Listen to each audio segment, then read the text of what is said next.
É, rapaziada, o Coisa Ruim voltou. Pra quem duvidou, ninguém no caso, cá estamos nós com a última parte do primeiro game de Danganronpa. Olha só, vocês curtiram demais a primeira e a segunda parte e nada mais justo do que eu vir aqui concluir essa história. Vamos lá então.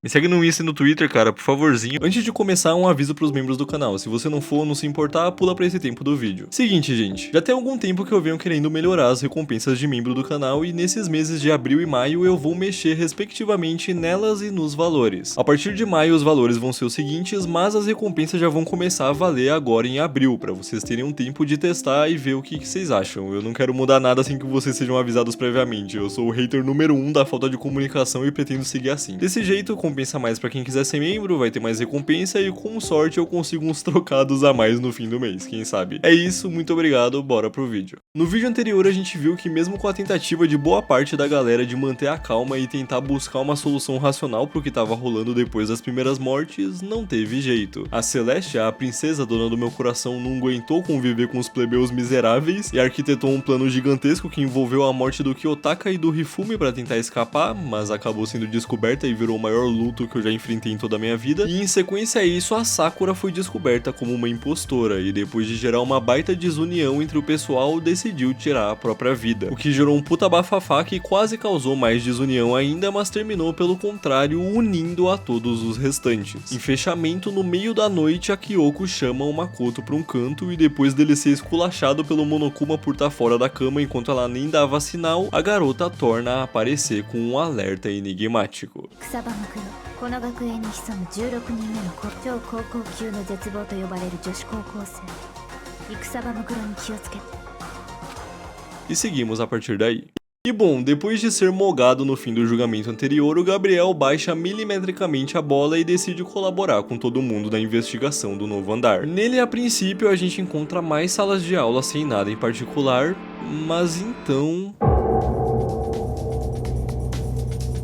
uma sala completamente caótica, com as mesas e cadeiras reviradas, sangue pra tudo quanto é lado e marcas de giz em forma de pessoas no chão. Lá o Monokuma aparece e diz que apesar das suspeitas do Makoto e do Gabriel que estão lá, a situação daquela sala não é culpa dele, ele só deixou como já tava antes, e como é do seu feitio, vai embora sem dizer mais nada. Saindo de lá a gente vê uma porta trancada para um laboratório de biologia escrito carne. Ok, fora isso, a gente dá de cara com um dojo que parece ter uma área aberta pro lado de fora, mas que é só uma emulação, não é de verdade. E por fim, um grande jardim com esse mesmo aspecto, com um galinheiro com 5 galinhas, um pequeno armazém de ferramentas e uma planta gigantesca, que o urso disse chamar Flor Monokuma e que vai jantar qualquer um que tiver moscando.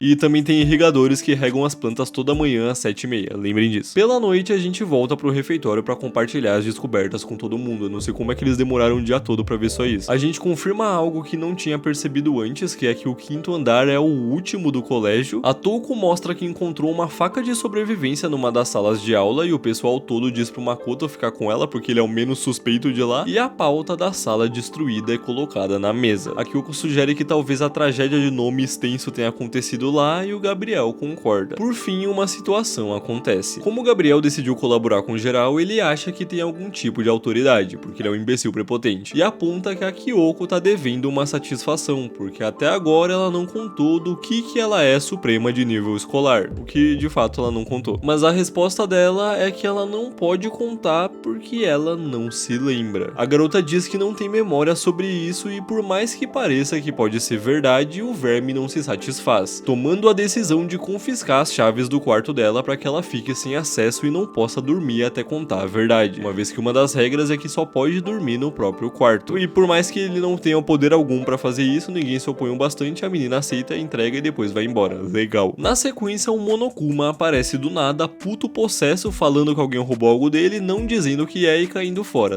Pode crer, e assim o dia acaba. Na madrugada, a Kyoko toca a campainha e chama o Makoto pra área de banho, onde revela revela que foi ela quem roubou a coisa do urso maldito. E essa coisa é uma chave vinda direto da sala do diretor. E aqui você talvez se pergunte, ué, mas a sala do diretor não estava trancada? Pois então, eu acabei deixando de fora, mas na carta de despedida da Sakura, ela disse que mesmo morta ainda teria uma retribuição. E aqui a gente fica sabendo que antes de tirar a própria vida, ela quebrou a porta para que os amigos pudessem descobrir os segredos de lá. E foi justamente isso que a Kyoko fez naquela hora que chamou a gente no meio da noite. Ela usou uma Makoto de distração para poder entrar na sala, onde descobriu sobre a Mukuro, quem ela acredita ser o impostor, e onde conseguiu a chave. Agora ela pede de novo pro garoto distrair o Monokuma para que ela descubra o que essa chave abre afinal. E mesmo relutante, ele aceita. A menina então entrega uma carta dizendo para que abra se algo acontecer com ela. E eles partem para a missão.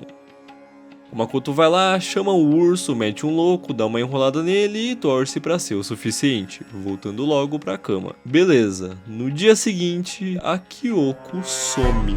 Ela não dá sinal no refeitório pela manhã e o Monokuma aparece parecendo que sabe de algo, mas não contando nada, sabe como ele é? No tempo livre então, eu tentei buscar por ela, mas nem sinal da dita Kuja nos mapas do game. Dessa forma, eu optei por dar enfim uma chance pro Gabriel, já que ele tá menos pau no cu. Mas pro meu azar, porém, é só menos mesmo. Ele segue um otário do caralho que acha que é alguma coisa porque tem sangue nobre, que traduz pra família rica com provável passado sujo. Pelo menos ele tem consciência de saber que as pessoas não têm as mesmas 24 horas. Depois, como o elenco tá escasso, eu fui de novo na Asahina, que chamou o moleque pra ir na piscina, mas daí ficou com vergonha dele ficar encarando ela, mas decidiu ir mesmo assim, enfim. Fato é que mesmo com esses rolês, nesse dia em específico, o Makoto tava se sentindo meio estranho, meio febril. De noite então, ele se sente muito mal, tanto é que vai dormir mais cedo do que o comum. Mas durante a madrugada... 僕は全部知っているはずだ。僕の目的はここに残ることなんだ。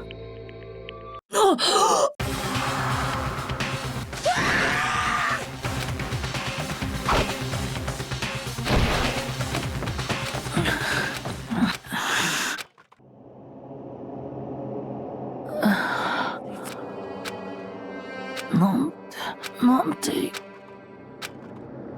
何を。 Ele cai de novo no sono. E pela manhã tromba com a Asahina no refeitório. Ela comenta que ele foi dormir cedo e que todo mundo ficou preocupado que o garoto não atendeu a porta quando tocaram lá. E que além disso, geral passou a madrugada acordado. E ao questionar o motivo, ela o chama pra quadra. Ela vai na frente, ele demora um pouco mais porque o jogo quis. Mas ao chegar lá...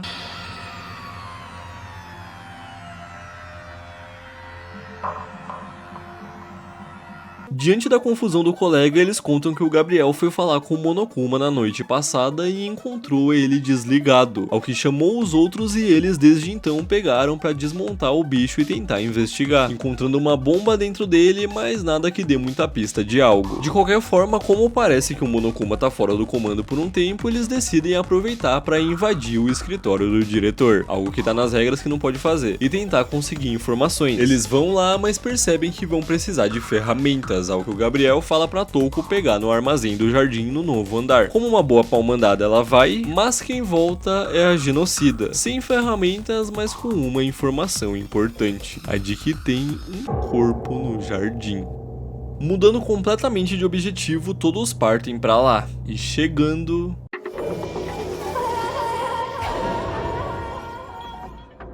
Eles avistam uma figura com a mesma máscara que o Makoto viu durante sua noite febril. Sem a menor cautela, a genocida decide tirar a dita máscara, mas quando o faz...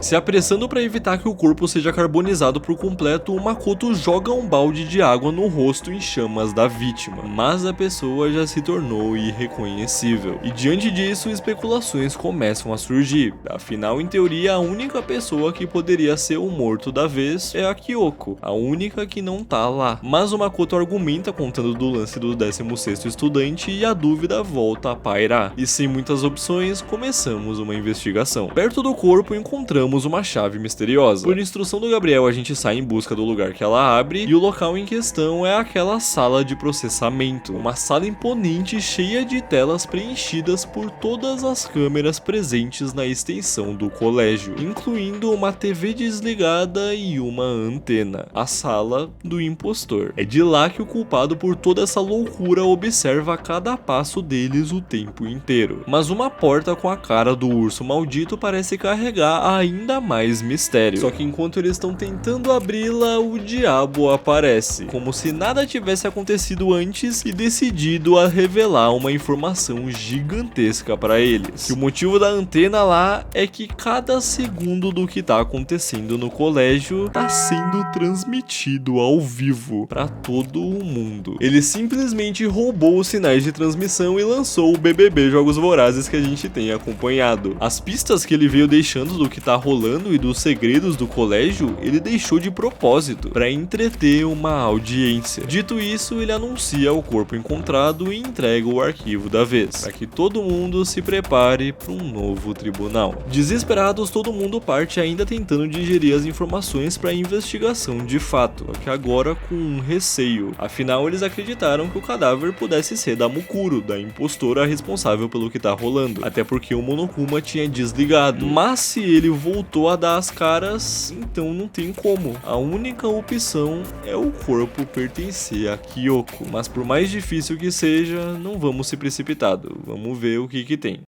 No arquivo do Monokuma, muitas informações surgem. A vítima recebeu uma facada perfurando seu abdômen, sofreu traumas na parte de trás da cabeça e tem muitos ferimentos de algum tempo atrás no seu corpo. Após isso, voltamos para investigar. O corpo está coberto com um jaleco e com a parte de cima do corpo queimada pela explosão e molhada pelo balde de água. Na sua mão direita tem algumas unhas postiças e uma tatuagem peculiar. Ao lado, uma faca que muito parece com a que a Touko tinha entregado para o Makoto no refeitório, e fragmentos semelhantes ao da bomba que tinha no Monokuma desligado, como se a explosão tivesse sido causada de fato pela mesma pessoa que projetou os Monokumas. Falando com o pessoal, mais algumas informações. Antes de explodir, o corpo tinha sangue fresco onde a faca estava fincada, mas não tinha sangue no chão. O Gabriel suspeita do Makoto porque todos os outros estavam juntos durante o tempo que o assassinato pode ter ocorrido, uma vez que ele mesmo esteve na noite passada no jardim e não viu nada por lá. Investigando melhor o lugar, no galinheiro só tem 4 galinhas agora e no galpão tem um lençol de vinil sujo e molhado em um dos lados. Após recolher essas informações, o Makoto decide dar uma olhada no quarto da Kyoko, para tentar entender mais sobre ela e de quebra tentar sacar o que rolou na noite passada e mais alguma informação. Por isso ele pede pro Gabriel, que pegou a chave da mina, ir com ele. No dito lugar encontramos uma plaquinha de madeira a qual o herdeiro aqui diz que é uma chave para um armário do dojo, mas nada mais parece chamar atenção até que o Makoto se lembra da carta que a Kyoko entregou para ele e decide abrir. No envelope, um simples papel escrito debaixo dos lençóis, o que ele decide checar a cama da garota, que no caso eu já tinha checado, mas o jogo falou que não tinha nada, mas daí agora, olhando de novo, a gente encontra o registro estudantil da Mukuro Ikusaba, a mercenária suprema de nível escolar. Um dia eu supero esses nomes. E dentro do seu histórico de atos, um que chama atenção é que ela sumiu do Japão por 3 anos e se uniu a uma corporação de mercenários chamada Fenrir, antes de retornar sem um motivo explicado. No meio do raciocínio, a cria de Satanás aparece e revela algo, que sem sombra de dúvidas, no início houveram de fato 16 estudantes participando dos Jogos Vorazes escolar, e além disso ainda comenta sobre o fato da Kyoko usar luvas o tempo inteiro, o que planta a semente da dúvida. Será que o que ela estava cobrindo era aquela tatuagem que a gente viu? Será que ela é mesmo o cadáver? Em certos disso, vamos pro dojo ver qual que era a da chave, e lá em um dos armários encontramos algumas coisas: um conjunto de flechas de material ultra resistente e um bolo de fita adesiva com sangue. Por fim, vamos juntos do Gabriel até a biblioteca para pesquisar sobre o grupo Fenrir, e olha só a figura que é a marca registrada da galera de lá. Pois é, e era do feitio dos membros do grupo tatuar o tal símbolo. E aqui, mesmo ainda cheios de dúvidas e perguntas, o Monokuma diz que tá na hora do julgamento. Agora fudeu.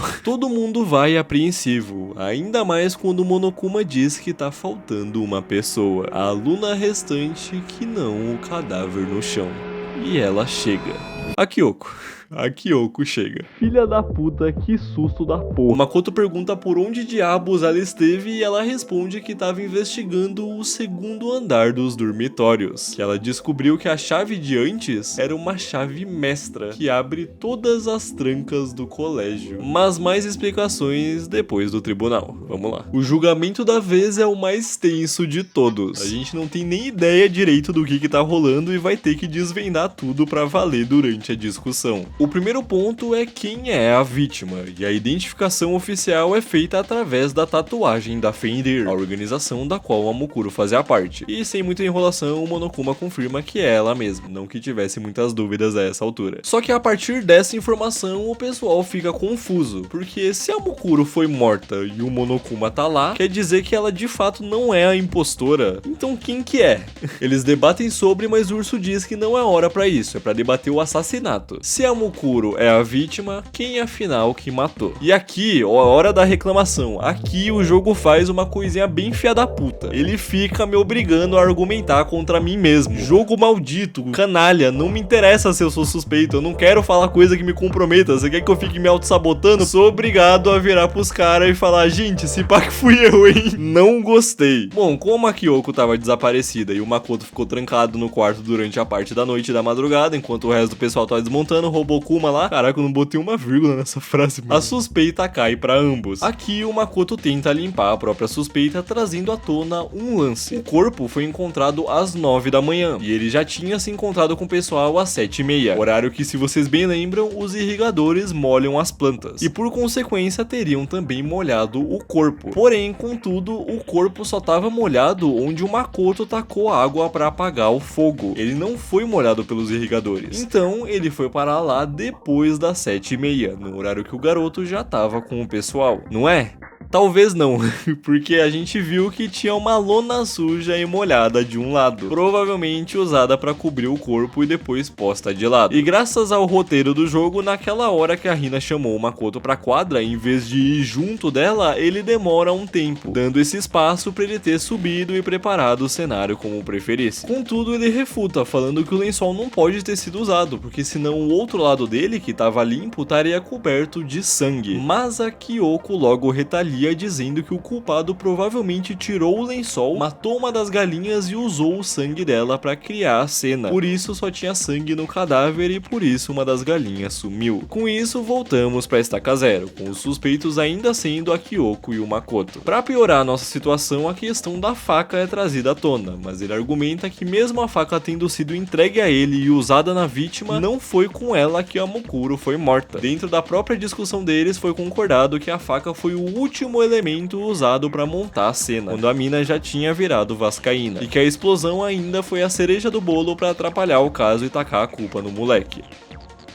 Dessa forma, a culpa pende para Kyoko, mas o pessoal decide seguir e debater primeiro a causa real da morte, que ainda não tá clara. Aqui o Makoto aponta que foi a pancada na cabeça, já que as outras feridas no corpo eram mais antigas, e que a arma usada foram as várias flechas lá enroladas com a fita adesiva, ao que a culpa cai ainda mais na Kyoko, uma vez que a chave pro armário do dojo tava no quarto dela. E nessa hora o Makoto aproveita para puxar o acontecimento estranho da madrugada e pedir para que ela se explique, ao que ela responde que o salvou, e isso acaba deixando a situação ainda pior, já que quem o atacou foi a Mukuro mascarada, o que alimentaria ainda mais a lógica da Kyoko ter sido a assassina. Porém, tem uma contradição aí, afinal, como que ela fez isso tudo e deixou a chave do armário no próprio quarto se o Gabriel impediu a mina de entrar lá? Só que aqui rola um negócio. Vocês lembram que a Kyoko tem a chave do Monokuma, a chave que destranca qualquer trava? Ela pode sim ter feito isso, mas isso é algo que só o Makoto sabe. E aqui o jogo dá uma escolha, confrontar ou não ela por isso. E aqui eu tomei a decisão como Makoto. Ele decidiu confiar nela uma vez, vacilou, mas quis se redimir e prometeu de novo que confiaria. Ele não pode trair essa confiança mais uma vez. Portanto, se eu tenho enfim a escolha, eu escolho apostar minhas fichas na Kyoko, e eu não confronto ela sobre a chave. O problema é que se a culpa não é dela, a única pessoa possível é o próprio Makoto. O pessoal deduz que ele tinha a chave do armário consigo o tempo todo e só fingiu encontrar no quarto da garota, e mesmo incertos diante da pressa suspeita do Monokuma em terminar com o julgamento, todos votam no rapaz, e ele é dado como o culpado verdadeiro, e mesmo contestado é ignorado e enviado para execução.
Sim, essa é quase a cena do meme que estourou, calma que a gente já chega lá. No último momento, um vírus plantado pelo alter ego salva o Makoto, que vai parar no subterrâneo do depósito de lixo. Lá, o garoto não se sente sem esperança. Pelo contrário, ele se determina a sobreviver e encontrar um jeito de escapar. Mas para sua sorte, a solução cai bem rápido do céu, na forma de uma Kyoko escondida no meio dos sacos de lixo, que vem resgatar ele. A garota o dá alimento, se desculpa por não tê-lo defendido quando ele a defendeu e conta que finalmente se lembrou do seu título. Ela é a Detetive Suprema e teve a sua memória apagada porque a sua habilidade investigativa representa um perigo muito grande para o impostor. E além disso, ela é a filha do diretor da escola. Por fim, a Kyoko revela que esse tribunal todo foi uma armação do Monokuma para matar ela depois do que ela fez de roubar a chave, e que o título de Desespero Supremo não é só da Mukuro,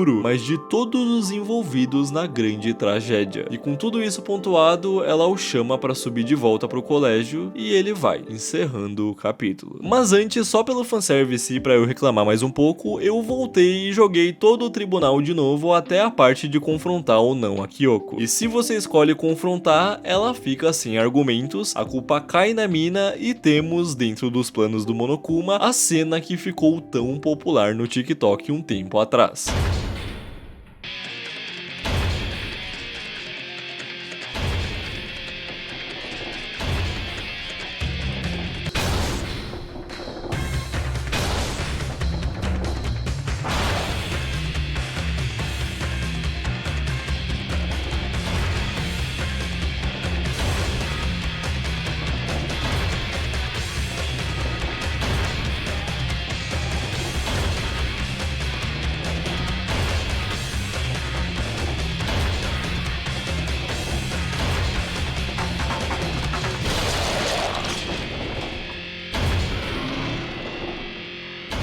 Aqui, por algum motivo, o alter ego não salva ela, e o pessoal, afetado por tudo que rolou, decide viver o resto das vidas em paz no colégio. Ao que temos esse final amaldiçoado em que, por algum motivo, a Touko também morre e todo mundo tem filho com a Asahina.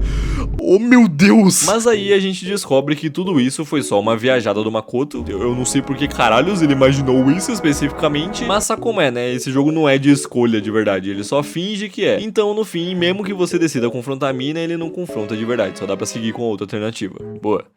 Chegamos ao último capítulo de Danganronpa. Não chorem, ainda tem muita coisa pra rolar aqui. Depois de esclarecer muita coisa pra gente, a menina Kyoko usa da sua chave mestra pra abrir a portona que tem no lugar, que dá numa gigantesca escada de volta pra superfície. Sim, esse jogo escolhe de propósito os ângulos mais suspeitos possíveis. Na jornada de subida, os dois conversam um pouco. A Kyoko conta que o lance de detetive é um negócio de família e que ter entrado no colégio em busca do pai por algum motivo foi visto com maus os olhos pelos seus parentes, mas que ela se determinou a fazê-lo porque depois de ser negligenciada a vida toda pelo homem, ela queria olhá-lo nos olhos e dar um fim definitivo ao laço deles. Ela cansou de ser a menina abandonada pelo pai e quer trilhar o próprio caminho em liberdade. Chegando enfim ao depósito de lixo da escola no térreo, os dois se preparam. Afinal de contas, em teoria, o Makoto deveria estar morto. O que eles vão fazer quanto ao Monokuma? E bom, sabendo que tentar fugir dele não adiantaria, a escolha tomada é a de enfrentar o bicho de cara. E dessa forma, os dois partem até a quadra onde o Marditinho costuma ficar. E não dá outra, o urso fudido tá lá e confronta a presença do Makoto. Mas nessa hora, a menina Kyoko, cheia de manha, lança uma cartada. Como o próprio Monokuma disse, tudo o que rola no colégio tá sendo transmitido como um programa. E tudo o que rolou foi dentro das regras do lugar. Só que o Makoto foi julgado e dado como culpado sem que fosse culpa dele de fato. O impostor trapaceou para chegar no seu objetivo. Mas em contraponto a isso, na última hora o garoto foi salvo pelo alter ego, algo que inclusive deu mais emoção para quem tava assistindo. Assim sendo, se o Monokuma só decidir matar o moleque pra valer depois dele escapar da morte e retornar, não vai ser nada além de uma chateação pro público. E com isso em mente, a Kyoko propõe algo ao bicho. Como tá claro que o tribunal foi uma armação e o verdadeiro culpado não foi descoberto, por que eles não fazem um novo julgamento no qual vão tentar desmascarar o impostor, trazendo um grande clímax a toda essa situação? Uma batalha entre o desespero que o Monokuma quer instaurar e a esperança que eles carregam. E ele aceita, mas com algo a mais. No tribunal da vez, eles não devem descobrir só o assassino / impostor,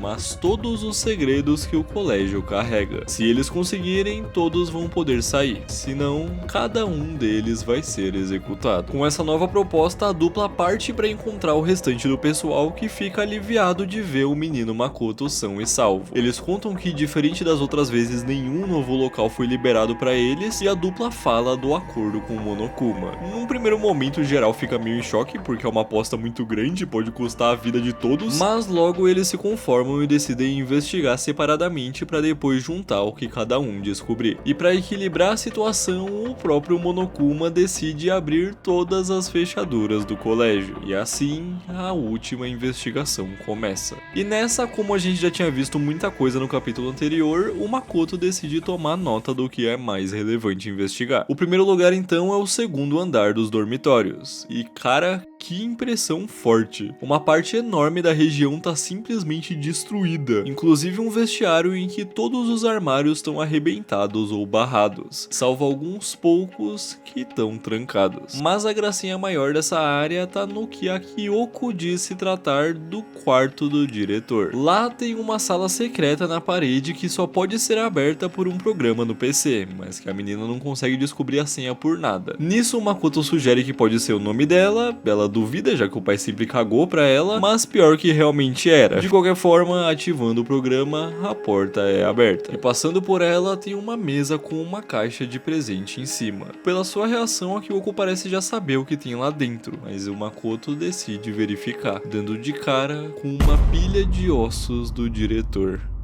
A Kyoko, apesar de tudo, consegue manter a sua postura diante da descoberta. Postura essa, entretanto, que se perde quando a garota vê um quadro do pai com ela pequena numa cômoda. Ela pede um tempo sozinha e o Makoto respeita, partindo somente com um objeto bem útil achado numa mesa. Um ID mestre do diretor, que serve para qualquer trava que demande uma identificação. E que lugar a gente acabou de passar em que muito calha um desse? Justamente o vestiário. Dessa forma, depois de passar por um quarto destroçado em que o jogo não me deixa investigar uma gaveta sequer, eu volto pro lugar e parto para abrir os armários. E ao passo em que muitos deles se revelam vazios, alguns apresentam conteúdos bem interessantes. Como esse que não só tem vários objetos de cartomante, como cadernos com o nome do Yasuhiro. E todos eles têm páginas e mais páginas preenchidas com a letra dele. Pera, como isso é possível? Mas fora ele, um outro armário também tem algo curioso. Um pequeno caderno de anotações em que o diretor da escola é mencionado como o meu pai. É um caderno da Kyoko.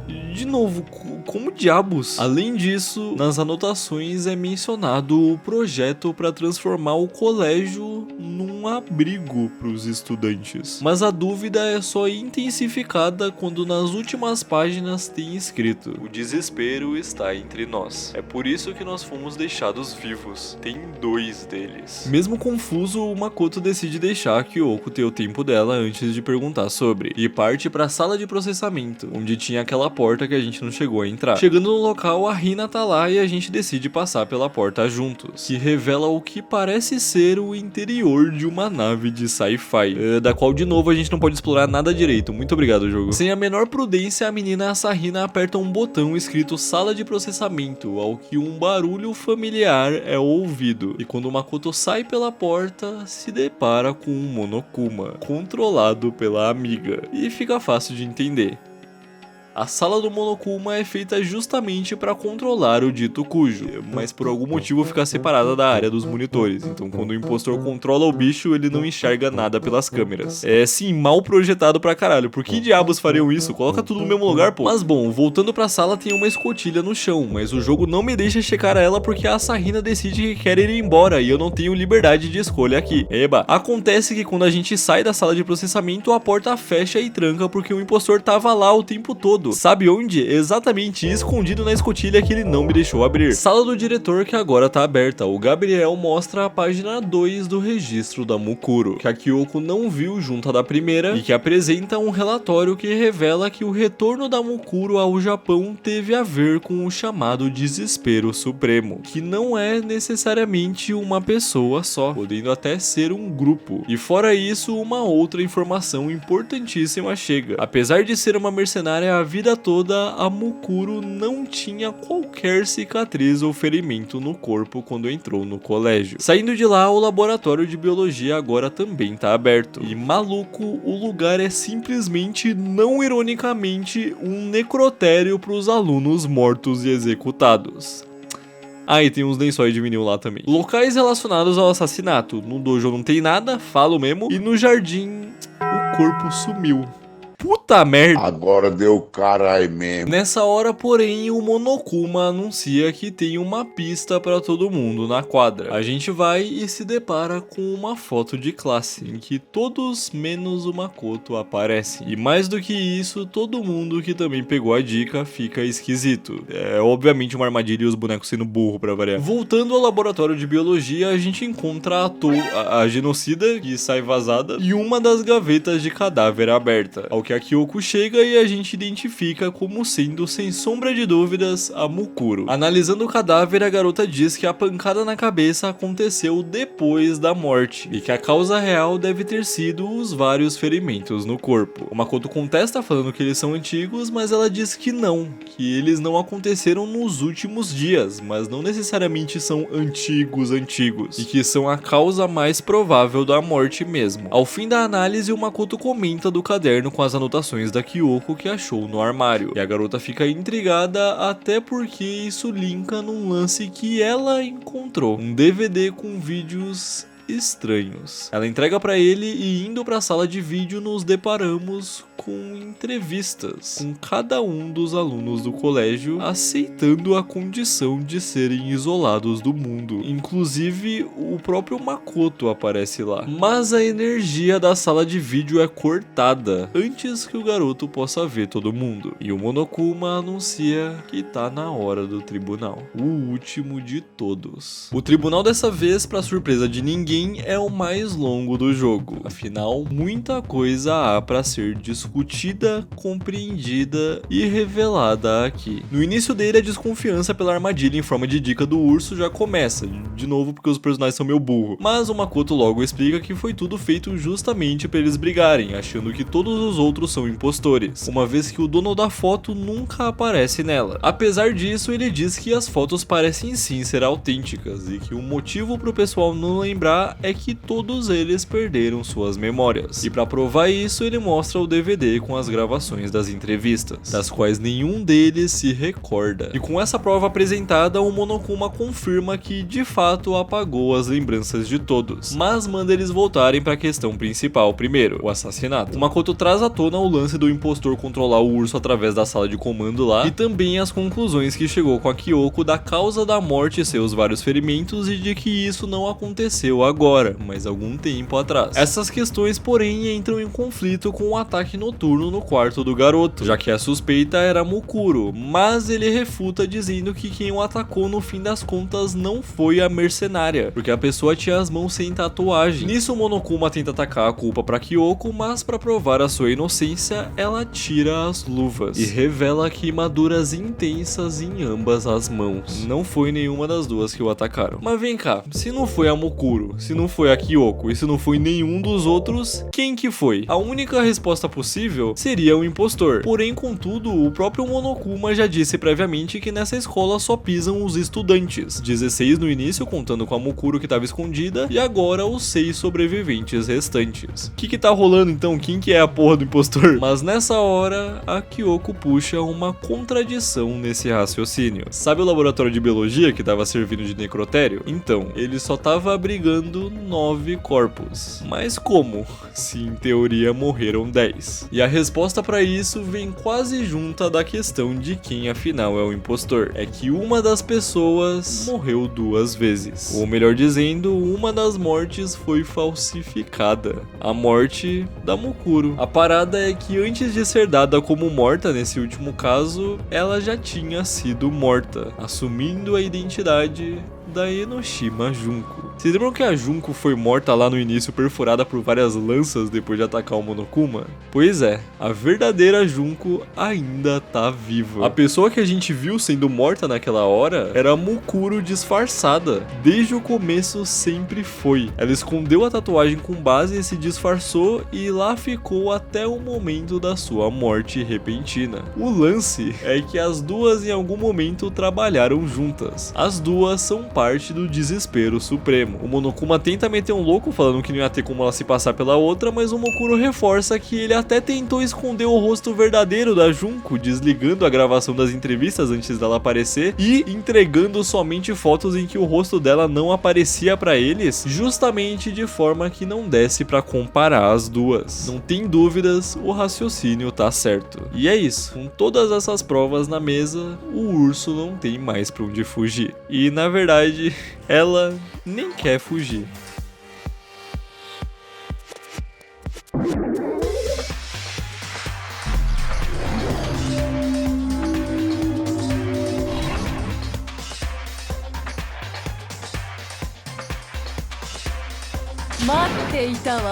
Diante dos nossos olhos, Enoshima Junko surge e manda a gente se submeter a ela. E eu obviamente assim, ela tava mentindo, não acredito. Essa parte é talvez o ápice do game, não só porque vem pra explicar tudo o que tá rolando de uma vez por todas, mas porque essa mulher, essa personagem é fantástica. Você já viu a cara dessa mina em foto de perfil, em site, em algum lugar, e tem um motivo muito bom pra isso. A Enoshima Junko é uma personagem simplesmente genial. Essa mulher é louca, pirada, biruta. E isso é maravilhoso. Vem comigo. Uma vez se revelando na frente de todos, ela assume diferentes personas conforme traz à tona informações que ligam muitos dos pontos soltos. Ela e a Mukuro são irmãs gêmeas. Mano, olha a cara dessa lunática, vai se fuder, que boneca incrível. Ela conta que matou mesmo a irmã e foda-se, porque as duas até tinham um plano inicial no qual a Mukuro se passaria por ela e seria uma infiltrada, mas ela não era bonita o suficiente pra se passar pela Junko e os espectadores já anteciparam que ela seria a primeira a morrer.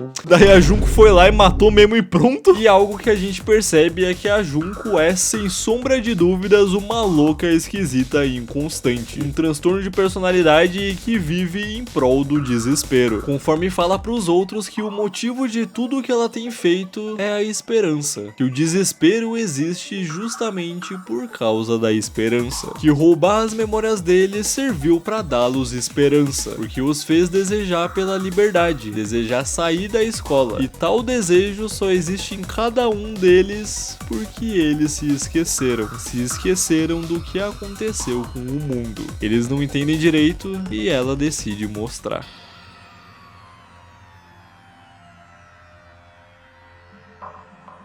O mundo inteiro foi consumido pelo caos, pela loucura, pelo desespero. E as lembranças de como as coisas acabaram assim foram arrancadas deles. Para que eles tivessem esperança ao desejar fugir do colégio, mas se rendessem ao desespero de matar e morrer pros seus colegas. Nisso a gente descobre que o tempo todo a genocida não tinha perdido as memórias e falando com ela, ela revela que isso é a grande tragédia terrível. A Junko conta que a família fodona do Gabriel foi de arrasta nessa e que o mundo todo já acabou a papo de 1 ano. E aqui entra em questão uma coisa. Como assim 1 ano? Os malandros entraram na Kibogami a papo de semana. Quando que aconteceu isso? E aí vem a grande revelação. Já tava meio na cara, mas as memórias que foram tomadas deles não foram só as do exame de entrada, mas sim a de 2 anos inteiros no colégio. Por 2 anos, todo o grupo de 16 estudantes frequentou o colégio, fez amizade, estudou, conviveu entre si, criou laços e inclusive barrou todas as passagens pro lado de fora conforme a tragédia escalava no mundo. Pois é, foram eles mesmos que preencheram as janelas com barras de ferro, para que pudessem sobreviver durante a calamidade. A parada é que depois de um primeiro ano deles pacífico lá, o tal do desespero supremo surgiu. E ele, na verdade, não é uma pessoa e nem mesmo um grupo. É mais como um fenômeno contagioso que assolou a população, destruindo o mundo inteiro, inclusive as outras classes do colégio. Tinha mais gente no lugar. Sabe a sala engraçada?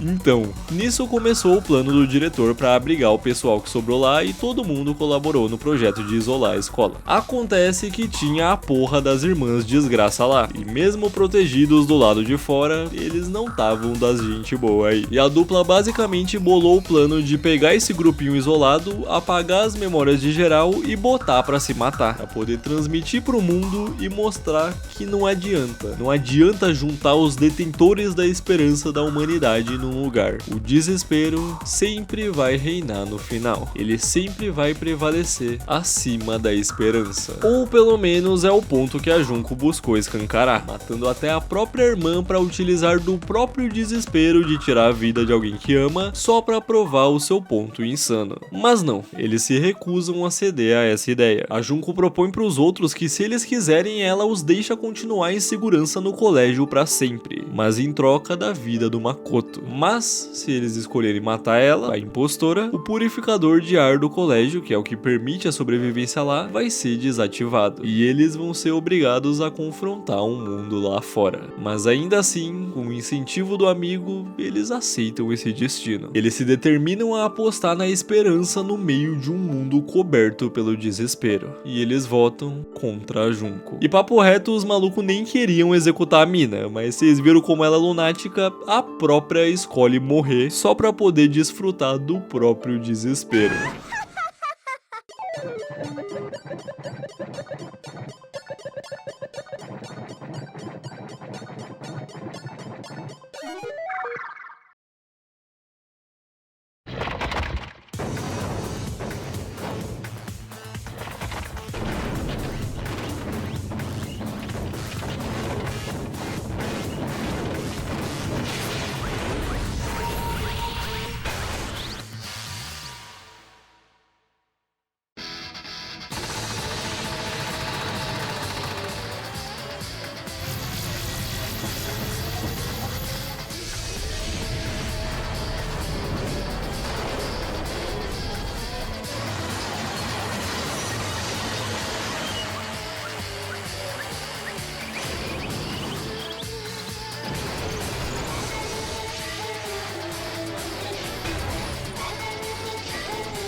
Com a morte da Junko, o sistema de purificação para e todos se preparam para sair do colégio. Eles se reúnem na frente do portão de saída, os 6 sobreviventes do Coliseu Escolar da Enoshima Junko. Nervosos com o que os aguarda à frente e sem nem ter certeza se o controle que a surtada deixou vai mesmo liberar eles e não, sei lá, explodir o lugar inteiro, eles arrumam coragem e apertam o botão, explodindo em pedaços, mentira, abrindo a passagem que os revelará o lado de fora.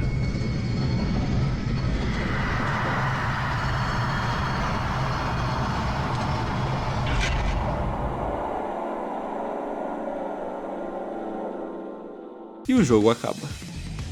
E eu sei, pode ser meio anticlimático, mas faz bastante sentido acabar aqui a primeira parte do game. Eu não sei o que vem em sequência, eu assisti os animes, mas a ordem é bem confusa, nem tenho o 2 exatamente. Mas eu acho que o ponto que a gente acaba é um bom ponto de fechamento pra essa parte da trama. E vamos lá, cara, Danganronpa foi um jogo bem interessante de se jogar. Eu me diverti bastante com as dinâmicas de exploração, com os diálogos, as investigações, os tribunais. A história é muito interessante e o desenrolar da trama com as revelações é bem da hora mesmo. Eu adorei a experiência no geral, mas eu tenho várias ressalvas. Primeiro que o elenco não é lá dos melhores não, e não me entendeu errado, tem muito personagem ótimo aqui. O Makoto é um bom protagonista, a Kyoko, o Shihiro, o Alter Ego, a Celestia, o Atouko / Genocida e mais alguns outros são ótimos personagens, tanto na questão de personalidade quanto na relevância pra trama mesmo. Mas agora, pô, o Hifumi, o Yasuhiro, cara, que boneco ruim da porra. O Hifumi é simplesmente o pior tipo de estereótipo possível e o Yasuhiro é um inútil completo que não serve pra nada, mas fica vivo até o final, fazendo porra nenhuma. Agora, a Sakura era legal, mas eu sinto que podia ser mais. O Kiyotaka é bem qualquer coisa, mas o Leon, cara,